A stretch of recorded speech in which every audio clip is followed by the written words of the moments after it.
मूंखे लॻे थो त कुझु वक़्त लाइ मां हितां निकिरी वञा मिशाल। जे नेब गिरफ़्तार करे वरितो त सॼी ज़िंदगी जी इज़त ख़तम थी वेंदी। छोकिरियुनि खे छा चवंदासीं, पर कंप्लेन कंहिं कई आहे, कुझु त ख़बर पई हूंदी। हा, वो मीरपुर ख़ास वारी ज़मीन ऐं कराची जे प्लाटनि वारो मामिलो खयो अथनि ऐं कुझु मल्टीनेशनल कंपनियुनि पिणु शिकायत कई आहे। हाणे छा थींदो, कीअं? इहो ई त सम्झ में नथो अचे। जिन खे सपोर्ट कईसीं उहे हाणे असांजी फ़ोन ई रिसीव नथा कनि। अदबी लॾो बि हाणे इस्तेमालु नथो करे सघिजे, छो त उते बि हाणे घणियूं लाबियूं ठही पयूं आहिनि।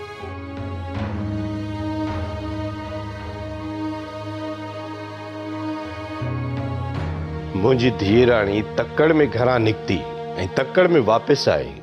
ख़ैर त आहे न बाबा, को एल्बम वग़ैरह त न पियो अचे? न पापा, मिड़ई आउटिंग लाइ निकिती हुयसि, मज़ो न आयो, वापसि अची वियसि। बाबा मां त इहो बि सम्झां त दिलि जंहिं दग ते हलियो आहे त सूर ऐं सटूं बि त सह पियो आहिनि, पर हार न आहे मञबी ऐं पोइ बि न आहे हटबो। तोखे माशाल्लाह सुठो आवाज़ आहे ऐं तूं पंहिंजे आवाज़ सां पाण मञराए सघीं थी ऐं मुंहिंजे तरफ़ां बि का पाबंदी न आहे। जेकॾहिं पुट तूं चईं त मां कंहिं टीवी चैनल वारे सां ॻाल्हायां।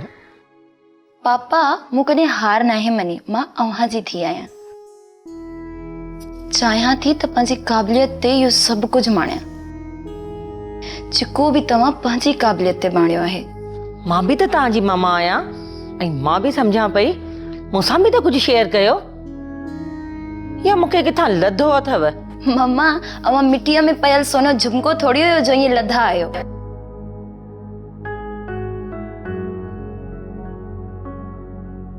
ओहो, मथे ते रोडियल, वो बि ओशीला खे लॻे थो कि तबलीग मां वापसि आई आहीं।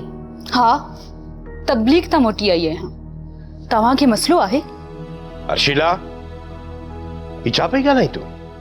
हाँ, पंहिंजी माउ सां ईअं ॻाल्हाइबो आहे?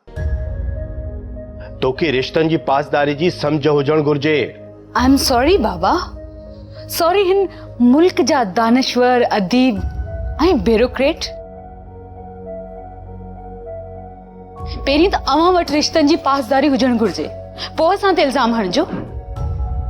मूंखे इहा त ख़बर हुई त तव्हां ख़ुदि पसंदि आहियो, पर ज़हनी करप्ट आहियो, इहा ख़बर कान हुई। छा बिगाड़ियो हो तव्हांजो सैफ, जो हुनखे तव्हां बेदखली कराई अथव? मूं त तव्हां सां का कंप्लेन कान कई, पोइ छो तव्हां ईअं कयो? ड्रामा सीरियल पाछन पोयां जा तमाम एपिसोड्स ॾिसो HD क्वालिटी में। विजिट करियो असांजो YouTube चैनल सिन TV HD ड्रामा। सब्सक्राइब कयो असांजो ऑफिशियल YouTube चैनल सिन TV HD ड्रामा ऐं वधीक अपडेट लाइ बेल आइकन खे क्लिक करियो।